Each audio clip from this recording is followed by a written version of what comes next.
this schedule really shapes up for a playoff run with a 12-team playoff. Areas that, you need to get from experience, which is just, hey, I need to make quicker decisions. How do you define success for this team? National championship. What's going on, y'all? Bud Elliott here of the Cover 3 College Football Podcast. This is my summer school series where we try to hit as many D1 teams as we possibly can. Hopefully like 70 in all this year for y'all. A new record. And to help us do that, it's Stephen Leonard from Nights 247. What's going on, man? Not much. Thanks for having me back on. Absolutely, dude. So obviously Gus Malzahn out after a 4-win season and one-time hero before he went to Nebraska. Welcome back with open arms. It seems like Scott Frost is back in town now, replacing Malzahn. What do you think the vibe around the fan base is and within the program is right now? I think the vibe is pretty high. They obviously 2017 was the high point of UCF football, so kind of those vibes feeling. Obviously, Mackenzie Milton's back as quarterback coach as well, so a lot of positivity in the fan base. So last year the offense sputtered a lot, ultimately because quarterback I think was a major issue there. Just from talking to you, talk to some other folks, I think they thought that he would get it together by fall camp, and it just really never came together. Ultimately, what are they running this year? How is it going to look different? And who's running it? Obviously they're more fast-paced than Gus Malzahn, where he was kind of a methodical play caller. Scott Frost likes to go fast. We've seen that in spring camp. They were running around. They were going very fast all the time. Taven Jackson looks like he's going to be the starter. Hasn't been announced yet. He's shown some things. He can throw a good deep ball. I know Waden Charles and Carl Jenkins are two receivers that he absolutely loves hitting on the edge. So probably just a different scheme. It might still sputter a little bit as they're a younger team, but exciting. So, kid from Indiana, he was at Indiana.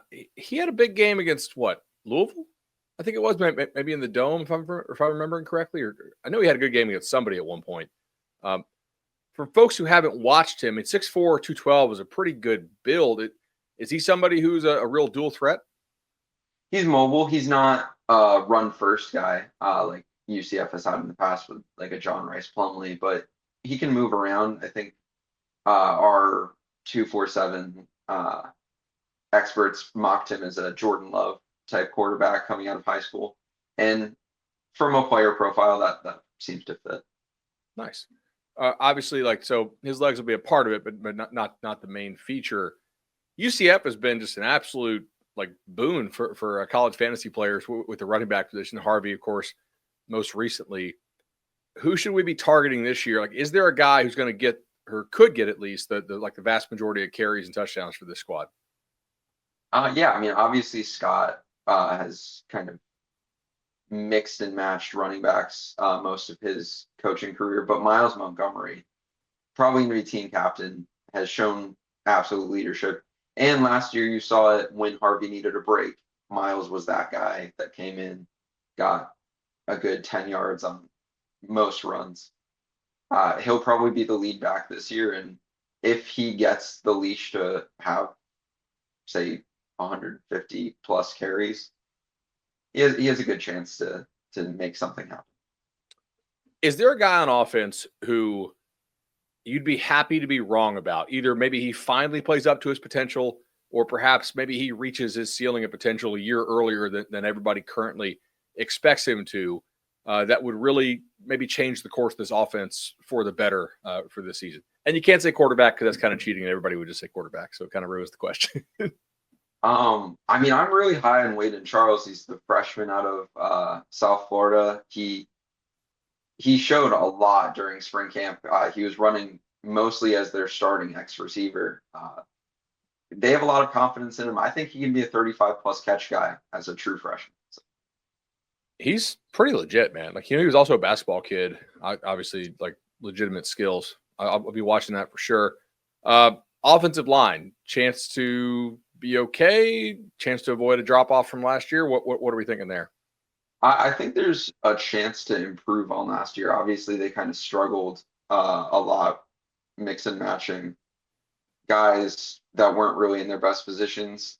Paul Ruben's back, sixth year, finally comfortable playing football in America. Obviously came over from Germany when Josh Heupel was still here.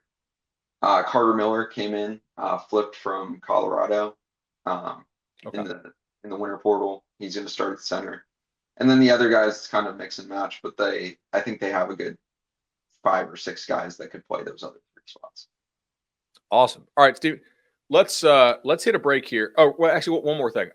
So Scott, when he was there first time, and I guess a little bit at Nebraska, you'd frequently see like receivers getting touches in this offense. I mean, obviously something he probably picked up as well from his time with Chip Kelly at Oregon. Is there a guy on this team who we could see, have some explosive runs from the receiver position? I think that guy would be Dwayne Thomas Jr., transfer from Charlotte. They call him Speedy. I think he's probably the fastest guy on the team.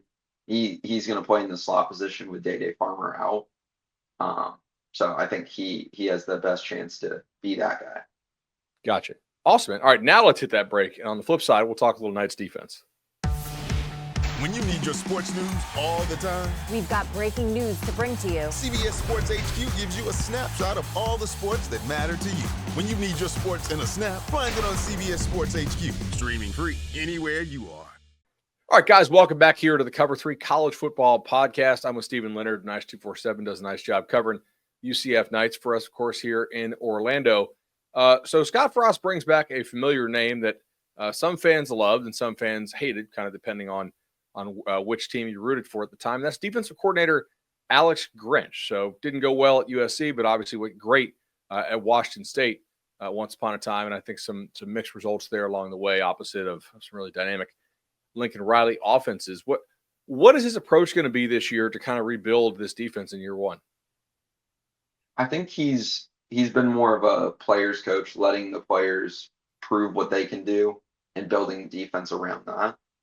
I think that hasn't really been the case in Orlando for a bit. So I think there's some positivity from letting the players play how they need to play to get the best out of them. So what do we think the strength of this defense will be? 100% the defensive line. Obviously, you return John Walker, who was out last year with an injury.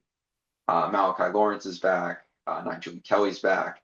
Isaiah Nixon's back. They bring in Sincere Edwards from Pitt.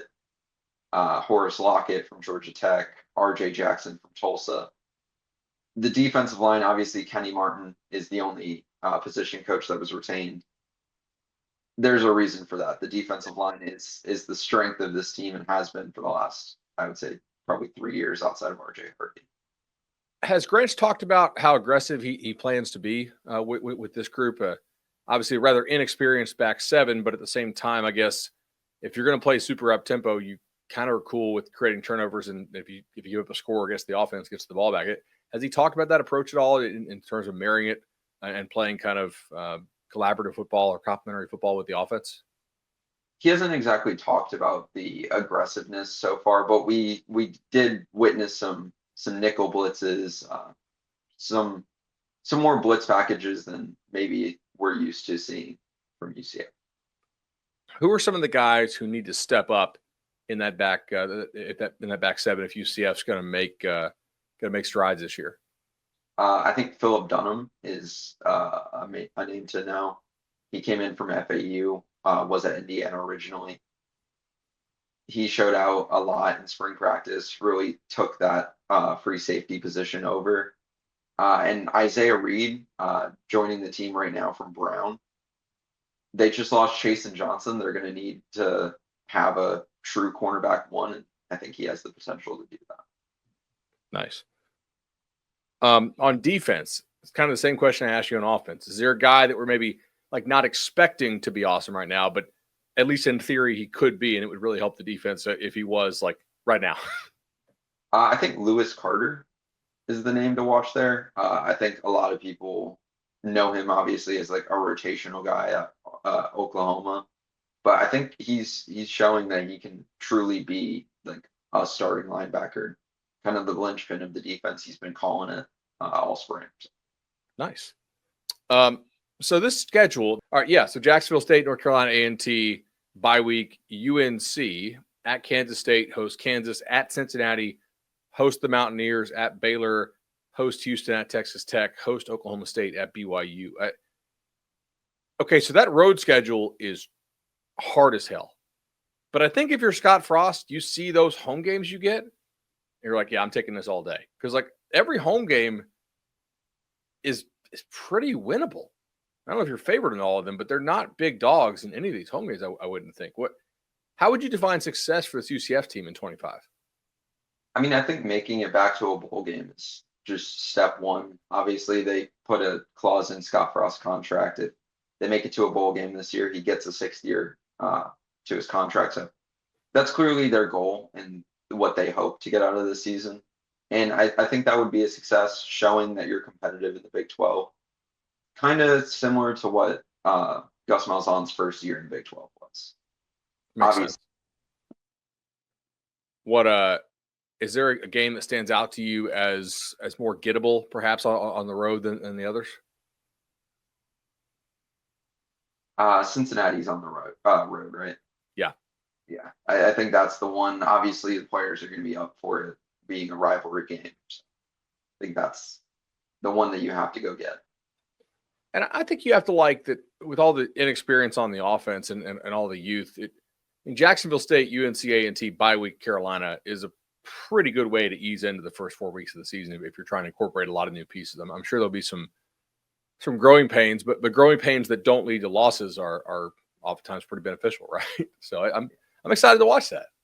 Well, it's mostly new coaching staff, right? And NC&T has a 2nd year coaching staff that won 1 game in their first year.